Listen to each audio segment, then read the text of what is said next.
Hi friends, mission LDC 2024 മൂന്നാമത്തെ ദിവസമാണ് കേട്ടോ.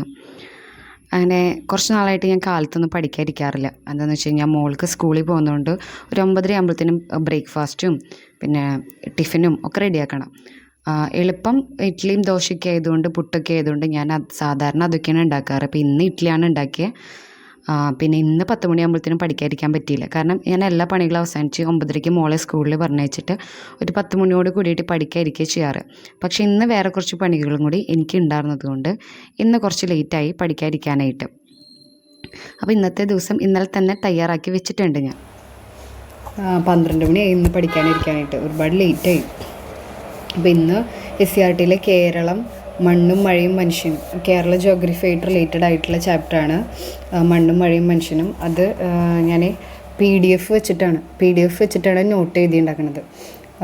പിന്നെ ക്ലാസ് എൻട്രിയിൽ അവരിടുന്നുണ്ട്, അതിൽ വീഡിയോ ഉണ്ടെന്ന് നോക്കിയിട്ട് വേണം ആ വീഡിയോ ഒന്ന് കാണണം. അപ്പോൾ ഇതിൻ്റെ നോട്ട് എഴുതണം ആദ്യം, കുറച്ച് ലേറ്റാണ്.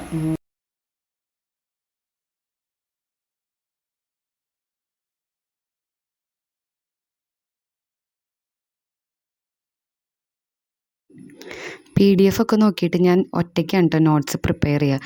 കാരണം എനിക്ക് വേറൊരാളുടെ നോട്ട്സ് പഠിക്കുന്നതിനേക്കാൾ ഇഷ്ടം സ്വന്തം PDF ചാപ്റ്റേഴ്സൊക്കെ വായിച്ച് ഒറ്റയ്ക്ക് നോട്ട്സ് ഉണ്ടാക്കുന്നതാണ് എനിക്കിഷ്ടം. പിന്നെ ക്ലാസ്സുകളൊക്കെ കാണുകയും ചെയ്യും. നമുക്ക് സ്റ്റാർട്ട് ചെയ്യാം. അപ്പോൾ ഈ ഒരു ചാപ്റ്ററിൻ്റെ ഹെഡിങ് പോലെ തന്നെ ഇവിടെ കാണപ്പെടുന്ന മണ്ണിനങ്ങൾ പ്രധാനമായിട്ടും നമുക്ക് നമ്മുടെ അയൽ സംസ്ഥാനമായ തമിഴ്നാടുമായിട്ട് അതിനെ കമ്പയർ ചെയ്ത് നോക്കാം. ഏതൊക്കെ പ്രധാനപ്പെട്ട മണ്ണിനങ്ങളാണ് കേരളത്തിൽ കാണുന്നതാണ്. ഈ ഒരു പിക്ചർ ഈ പ്രധാന മണ്ണിനങ്ങളുമായി ബന്ധപ്പെട്ട കമ്പാരിസൺ ആണ് ഈ കൊടുത്തിട്ടുള്ളത്. കേരളത്തിൽ പ്രധാനമായും കാണപ്പെടുന്ന മണ്ണിനങ്ങൾ എന്ന് പറഞ്ഞാൽ എക്കൽ മണ്ണ്, ലാറ്ററൈറ്റ് മണ്ണ്, വനമണ്ണ്, അതുപോലെ തന്നെ ചെമ്മണ്ണ്. ഇത്രയുമാണ് കേരളത്തിൽ പ്രധാനമായും കാണപ്പെടുന്ന മണ്ണിനങ്ങൾ. അടുത്തത് തമിഴ്നാട്ടിലേക്ക് വരികയാണെന്നുണ്ടെങ്കിൽ അവിടെ കാണപ്പെടുന്നത് ചെമ്മണ്ണ്, കറുത്ത മണ്ണ്, ലാറ്ററൈറ്റ് മണ്ണ്, തീരദേശ മണ്ണ്. ഓക്കെ, അവിടെ എക്കൽ മണ്ണിന്റെ സാന്നിധ്യം എന്ന് പറഞ്ഞാൽ വളരെ കുറവാണ്. അതുപോലെ തന്നെ ഈ വനമണ്ണും കുറവാണ് എന്ന് തന്നെ നമുക്ക് പറയാൻ കഴിയുന്നുണ്ട്. അതുപോലെ തന്നെ ഈ ഒരു കറുത്ത മണ്ണ് എന്ന് പറഞ്ഞാൽ കേരളത്തിലെ ഒരു പ്രദേശത്തിലാണ് പ്രധാനമായിട്ട് കാണുന്നത്. അത് പാലക്കാടാണ്, പാലക്കാടിലെ ചിറ്റൂരിലാണ്. ഓക്കെ, പാലക്കാടിലെ ചിറ്റൂരിലാണ് ഈ ഒരു കറുത്ത മണ്ണ് കാണപ്പെടുന്നത്. ഈ ഒരു കറുത്ത മണ്ണിന്റെ പ്രത്യേകത എന്ന് പറഞ്ഞാൽ ഇത് പരുത്തി കൃഷിക്കാണ് യൂസ് ചെയ്യുന്നത്. ഓക്കെ, അപ്പോൾ കാണപ്പെടുന്ന മണ്ണിനം എന്ന് പറഞ്ഞാൽ എക്കൽ മണ്ണ് തന്നെയാണ്. ഓക്കെ, അടുത്തതായിട്ട് ജലലഭ്യത അഥവാ മഴയുടെ അടിസ്ഥാനത്തിൽ നമുക്ക് കേരളത്തിനെയും തമിഴ്നാടിനെയും തമ്മിൽ കമ്പയർ ചെയ്യാം. ആദ്യമായിട്ട് കേരളം നോക്കുകയാണെന്നുണ്ടെങ്കിൽ വാർഷിക മഴ എന്ന് പറഞ്ഞാൽ 300 സെന്റിമീറ്റർ വരെയൊക്കെയാണ് കേരളത്തിൽ മഴ ലഭിക്കുന്നത്. അത് തന്നെ ഏറ്റവും കൂടുതൽ മഴ കേരളത്തിൽ ലഭിക്കുന്നത്, അല്ലെങ്കിൽ ഇന്ത്യയിൽ ഏറ്റവും കൂടുതൽ മഴ ലഭിക്കുന്നത് തെക്കു പടിഞ്ഞാറൻ മൺസൂണിൽ നിന്നാണ്. ഓക്കെ, എന്നാൽ ഈ ഒരു തെക്കു പടിഞ്ഞാറൻ മൺസൂണിൽ നിന്ന് തമിഴ്നാട് പോലെയുള്ള ഒരു സംസ്ഥാനത്തിന് കാര്യമായ മഴ ലഭിക്കുന്നില്ല. തമിഴ്നാടിന് ഏറ്റവും കൂടുതൽ മഴ ലഭിക്കുന്നതെന്ന് പറഞ്ഞാൽ വടക്കു കിഴക്കൻ മൺസൂണിൽ നിന്നാണ്. വടക്കു കിഴക്കൻ മൺസൂൺ. ഓക്കെ, ഇതിൽ നിന്നാണ് തമിഴ്നാടിന് ഏറ്റവും കൂടുതൽ മഴ ലഭിക്കുന്നത്. നമുക്കറിയാം, ഈ ഒരു ടൈമൊക്കെ ആകുമ്പോൾ, ഒരു സെപ്റ്റംബർ, ഒക്ടോബർ, നവംബർ ടൈമൊക്കെ ആകുമ്പോൾ എപ്പോഴും ന്യൂസിൽ വരാറുള്ളതാണ് ചെന്നൈ നഗരം ഫ്ലഡിൽ അകപ്പെട്ടു എന്നൊക്കെ പറഞ്ഞ്. അത് ഈ ഒരു നോർത്ത് ഈസ്റ്റ് മൺസൂണിൽ നിന്ന് തമിഴ്നാടിന് മഴ ലഭിക്കുന്നത് കൊണ്ടാണ്. ഓക്കെ, അതുപോലെ കേരളത്തിൽ 300 സെന്റിമീറ്റർ മഴ ലഭിക്കുമ്പോൾ തമിഴ്നാടിൽ ലഭിക്കുന്നതെന്ന് പറഞ്ഞാൽ 95.9 സെന്റിമീറ്റർ ആണ്. എന്നിട്ടും ആലോചിച്ച് നോക്കുക, അവർ എന്തുമാത്രം കൃഷി ചെയ്യുന്നു. ഇപ്പോൾ തമിഴ്നാട്ടിൽ നിന്ന് പച്ചക്കറി വന്നില്ല എന്നുണ്ടെങ്കിൽ കേരളത്തിലുള്ളവർക്ക് ഫോൺ നോക്കിയിട്ട് നോട്ട് പ്രിപ്പയർ ചെയ്യാനായിട്ട് ഭയങ്കര മടിയുള്ള ആളായിരുന്നു ഞാൻ. മടിയായതുകൊണ്ടല്ല, അതായത് ആദ്യ സമയത്തൊക്കെ ഓൺലൈൻ ക്ലാസ്സും കണ്ട് പിന്നെ നോട്ട്സ് അതിൽ തന്നെ നോക്കി ഫോണിൽ നോക്കി എഴുതിയെന്ന് പറഞ്ഞാൽ ഭയങ്കര തലവേദനയായിരുന്നു. അതുകൊണ്ടാണ് മടിയായത്. പക്ഷേ ഇനി മടി എന്ന് പറഞ്ഞിട്ട് കാര്യമില്ല. അതുകൊണ്ടാണ് എൻ്റെ SCERT ഒന്ന് കംപ്ലീറ്റ് ആവാതിരുന്നത്. അപ്പോൾ ഇനി അങ്ങനെ പറഞ്ഞിട്ടിരുന്നിട്ട് കാര്യമില്ലാത്തതുകൊണ്ടാണ് ഞാൻ എന്തായാലും കംപ്ലീറ്റ് ആക്കണം, SCERT കംപ്ലീറ്റ് ആക്കണം എന്ന് വിചാരിച്ചിട്ട് തന്നെ ഇരിക്കണം. അങ്ങനെ ഡെയിലി ഒരു ഗ്യാപ്പ് വന്നു കഴിഞ്ഞ് കഴിഞ്ഞാൽ പോയി. എന്തായാലും സാറ്റർഡേ സൺഡേ ഗ്യാപ്പ് വരും. അതുകൊണ്ടാണ് ഞാൻ അന്ന് റിവിഷൻ ഡേ ആയിട്ട് ഇട്ട് വെച്ചേക്കണം. കാരണം മോള് ഉള്ള ദിവസമൊന്നും എനിക്ക് പഠിക്കാനായിട്ടിരിക്കാൻ പറ്റുമെന്ന് എനിക്ക് തോന്നണില്ല. നേരത്തെ എഴുന്നേൽക്കുകയാണെങ്കിൽ നടക്കും കേട്ടോ.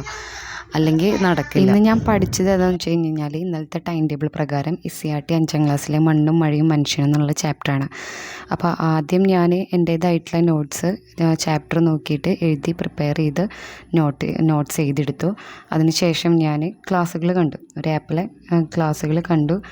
എന്നിട്ട് എക്സ്ട്രാ ഇനി വല്ല പോയിൻ്റുകൾ ഉണ്ട് വെച്ചെങ്കിൽ അതിൻ്റെ കൂടെ ആഡ് ചെയ്യാമല്ലോ എന്ന് വിചാരിച്ചിട്ട് എക്സ്ട്രാ ഒരു ക്ലാസ് കണ്ടു. ഞാൻ പല ആപ്പുകളും യൂസ് ചെയ്യുന്നുണ്ട് കേട്ടോ, ഒരെണ്ണം മാത്രമല്ല, പല ആപ്പുകളും യൂസ് ചെയ്യുന്നുണ്ട്. പല ടെലഗ്രാം ചാനലുകളും ഉപയോഗിക്കുന്നുണ്ട്. അതുപോലെ തന്നെ പല യൂട്യൂബ് ചാനലുകൾ കാണുന്നുണ്ട്. അപ്പോൾ അങ്ങനെ മണ്ണും മഴയും മനുഷ്യനും ചാപ്റ്റർ പഠിച്ചു കഴിഞ്ഞതിന് ശേഷം ഞാൻ മോക്ക് ടെസ്റ്റ് അറ്റൻഡ് ചെയ്യാമല്ലോ എന്ന് വിചാരിച്ചിട്ട് ഇതുപോലെ എൻട്രിയിൽ ഞാൻ നോക്കി. പക്ഷേ അപ്പോൾ എനിക്ക് എക്സാം അറ്റൻഡ് ചെയ്യാനായിട്ട് പറ്റിയില്ല. എന്തോ പെയ്ഡുകാർക്ക് മാത്രമേ തോന്നുന്നുണ്ട് അത് അറ്റൻഡ് ചെയ്യാൻ പറ്റുക. അതുകൊണ്ട് തന്നെ അതിൻ്റെ തൊട്ട് താഴെയായിട്ട് ഒരു MCQ വീഡിയോ ഉണ്ടായിരുന്നു. അത് ഞാൻ യൂസ് ചെയ്തു. കാരണം നമുക്ക് ചാപ്റ്റർ പഠിച്ചു കഴിഞ്ഞാൽ നമുക്ക് ഇതുപോലെ വല്ല മോക്ക് ടെസ്റ്റൊക്കെ അറ്റൻഡ് ചെയ്യാൻ നമ്മുടെ കോൺഫിഡൻസിന് നല്ലതാണ്. ആ ചാപ്റ്റർ തീരുമ്പോഴേക്കും ഏകദേശം 1:30 ആയി. അപ്പോൾ അതിന് ശേഷം ഞാൻ ഫുഡ് കഴിച്ചു. ഒരു 2 മണിയായപ്പോഴേക്കും വീണ്ടും പഠിക്കായിരുന്നു. ഇന്ന് കുറച്ച് ലേറ്റ് ആയതുകൊണ്ടാണ്. അല്ലാതെ ഞാൻ 1 മണിയാകുമ്പോഴത്തേനും ബ്രേക്ക് എടുക്കാറുണ്ട്. അപ്പോൾ ഇന്ന് കുറച്ച് ലേറ്റായി, 1:30. എന്നിട്ട് 2 മണിയാകുമ്പോൾ ഞാൻ ഇംഗ്ലീഷ് പഠിക്കായിരുന്നു. ഇംഗ്ലീഷ് ആദ്യം ഞാൻ ഇന്നലെയും മിനിഞ്ഞാന്നും നോക്കിയിട്ടുള്ള ഇഡിയംസ് ഒരു 10-24 ഇഡിയംസ് ഉണ്ട്. അത് ഞാൻ ആദ്യം റിവൈസ് ചെയ്തില്ല വെച്ചെങ്കിൽ നമ്മൾ PSCക്കാർ റിവിഷനാണ് കൂടുതൽ ഇമ്പോർട്ടൻസ് കൊടുക്കേണ്ടത്. പുതിയത് പഠിക്കുന്നതിനേക്കാൾ ഇമ്പോർട്ടൻസ് റിവിഷനാണ് ചെയ്യേണ്ടത്. അത് നമുക്ക് എല്ലാവർക്കും അറിയാവുന്നതാണല്ലോ.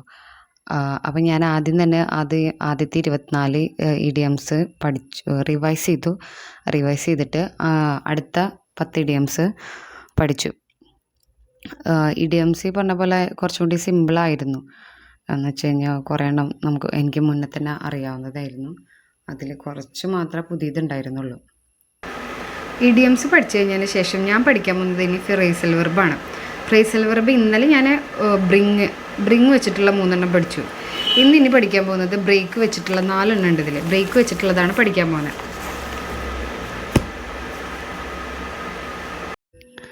ഒരു ഉച്ച ആയതുകൊണ്ട് തന്നെ എനിക്ക് നല്ല ഉറക്കമൊക്കെ വന്നു തുടങ്ങി. അപ്പോൾ ഞാൻ എന്ത് ചെയ്തു, ഒന്ന് ഫ്രഷ് ആവാൻ വേണ്ടിയിട്ട് മുഖമൊക്കെ ഒന്ന് കഴുകി ഒരു 10-15 മിനിറ്റ് പാട്ടൊക്കെ കേട്ടിരുന്നു. ഞാനെപ്പോഴും പഠിക്കുമ്പോൾ അങ്ങനെ തന്നെയാണ് കേട്ടോ. ഒരു 20 മിനിറ്റ് പഠിച്ചതിന് ശേഷം ഒരു 5-10 മിനിറ്റ് ബ്രേക്ക് എടുക്കാറുണ്ട്. ഇല്ല വെച്ചെങ്കിൽ ഒരുപാട് നേരം ഇരിക്കുമ്പോൾ എന്തെങ്കിലും ഉറക്കം വരും, അല്ലെങ്കിൽ തലയിൽ കയറാത്ത അവസ്ഥയാവും. അതുകൊണ്ട് തന്നെ ഒരു 5 മിനിറ്റ് അല്ലെങ്കിൽ ഒരു 10 മിനിറ്റ്, അതിൽ കൂടുതൽ എടുക്കാറില്ല. എന്നിട്ട് അതിന് ശേഷം ഒരു പ്രീവിയസ് ക്വസ്റ്റ്യൻ പേപ്പർ ചെയ്യായിരുന്നു. ഞാൻ എപ്പോഴും ഈ സമയത്ത് തന്നെയാണ് പ്രീവിയസ് ക്വസ്റ്റ്യൻ പേപ്പർ ചെയ്യുക. കാരണം ഉറക്കം വരാതിരിക്കാനായിട്ട് ഞാൻ ഒന്നെങ്കിൽ മാത്സ് അല്ലെങ്കിൽ ഇംഗ്ലീഷ് അല്ലെങ്കിൽ ഏതെങ്കിലും ഒരു ക്വസ്റ്റ്യൻ പേപ്പർ ചെയ്യാറ്. അതിന് ക്വസ്റ്റ്യൻ പേപ്പർ ചെയ്യാനായിട്ടിരുന്നു. കുറച്ച് ബുദ്ധിമുട്ടുള്ള ക്വസ്റ്റ്യൻ പേപ്പറായിട്ട് എനിക്ക് തോന്നി. കാരണം ഇപ്പോൾ കുറേ നാളായിട്ട് ബുക്കായിട്ടുള്ളൊരു ടച്ച് വിട്ടതുകൊണ്ട് ഇപ്പോൾ ഞാൻ WCPOന് വേണ്ടിയിട്ടാണ് പിന്നെയും കുറച്ചൊക്കെ ഒന്ന് നോക്കിയിട്ടുണ്ടായിരുന്നത്. കൂടുതലും സ്പെഷ്യൽ ടോപ്പിക്കാണ് നോക്കിയത്.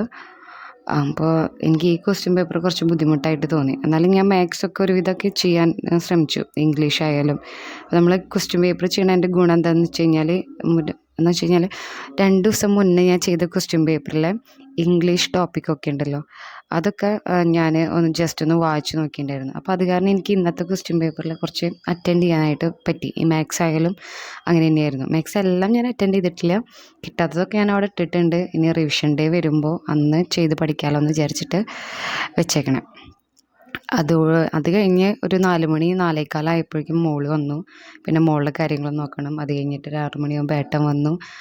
പിന്നെ എനിക്ക് പഠിക്കാതിരിക്കാനായിട്ട് പറ്റില്ല. പിന്നെ ഒരു 10 മണിയൊക്കെ ആകുമ്പോഴേ ഞാൻ പഠിക്കാതിരിക്കുള്ളൂ. ഒരു 10 മണി അല്ലെങ്കിൽ ഒരു 9 മണി ആകുമ്പോഴത്തേനും ഇരിക്കാൻ നോക്കാറുണ്ട്. ചിലപ്പോൾ മോളും കൂടെ ഇരിക്കും. അപ്പോൾ അവൾ നോട്ട് അല്ലെങ്കിൽ അവൾ നോട്ട് ചെയ്തല്ല, അവൾ എഴുതി പഠിക്കുന്ന സമയത്ത് ഞാൻ തൊട്ടപ്പുറത്തിരുന്നിട്ട് കറണ്ട് അഫെയർ എഴുതുമോ എന്തെങ്കിലും എഴുതാനൊക്കെ ആയിട്ടുണ്ട് ചെയ്യാം. മിക്കതും കറണ്ട് അഫെയർ ആണ് ആ സമയത്ത് എഴുതാറ്. അങ്ങനെ കറണ്ട് അഫെയർ ഒക്കെ എഴുതി കഴിഞ്ഞിട്ട് പിന്നെ ഞാൻ പിറ്റേ ദിവസത്തെ ടൈം ടേബിൾ പ്രിപ്പയർ ചെയ്യും.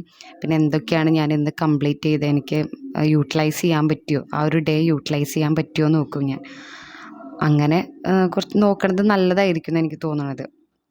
നമ്മളൊരു ദിവസം പോലും വെറുതെ കളയരുതല്ലോ. കാരണം എനിക്ക് എല്ലാ ദിവസവും ഇമ്പോർട്ടൻ്റ് ആണ്. പെട്ടെന്ന് എങ്ങാനും മോൾക്ക് വല്ല പനി ജലദോഷം വന്നു കഴിഞ്ഞാൽ പിന്നെ പോയി, അന്നത്തെ ദിവസം പോകും. അതുകൊണ്ട് തന്നെ ഞാൻ കിട്ടാവുന്ന മാക്സിമം ആ ദിവസം മൊത്തം മാക്സിമം യൂട്ടിലൈസ് ചെയ്യാനായിട്ട് നോക്കാറുണ്ട്. കറണ്ട് അഫെയർ പേപ്പർ നോക്കി എഴുതിയെടുക്കണം എന്നാണ് എൻ്റെ ആഗ്രഹം. പക്ഷേ പേപ്പർ ഇപ്പോൾ വരുത്തണില്ല. വരുത്താനായിട്ട് പറഞ്ഞിട്ടുണ്ട്.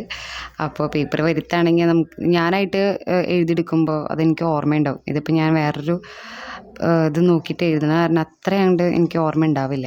അപ്പോൾ മണ്ണും മഴയും മനുഷ്യനും അത് പഠിച്ചപ്പോൾ തന്നെ SCERT കേരള ജോഗ്രഫി കംപ്ലീറ്റ് ആയിട്ട് ആ 2 ചാപ്റ്റർ മാത്രമേ നമുക്ക് പഠിക്കാനുള്ളൂ.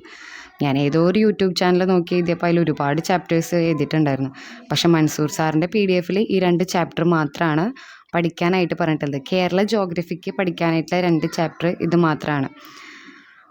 അതെൻ്റെ കംപ്ലീറ്റഡ് ആയി. ഇനി നോക്കാനുള്ളത് ഇന്ത്യൻ ജോഗ്രഫി കംപ്ലീറ്റ് ആക്കാനാണ് ഞാൻ വിചാരിക്കുന്നത്. അതിൽ 4-5 ചാപ്റ്റേഴ്സും ഉണ്ട്. അപ്പോൾ അതും കൂടി കംപ്ലീറ്റ് ആയിക്കഴിഞ്ഞാൽ 2 ടോപ്പിക്ക് ഏതാണ്ട് നമ്മുടെ ഒരാഴ്ച കൊണ്ട് തന്നെ 2 ടോപ്പിക്ക് SCERT കംപ്ലീറ്റ് ആവും.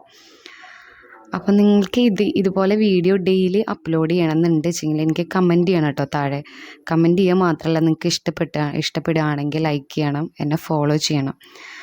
അപ്പോൾ ഇതുവരെ എൻ്റെ വീഡിയോ കണ്ട എല്ലാവർക്കും താങ്ക് യു.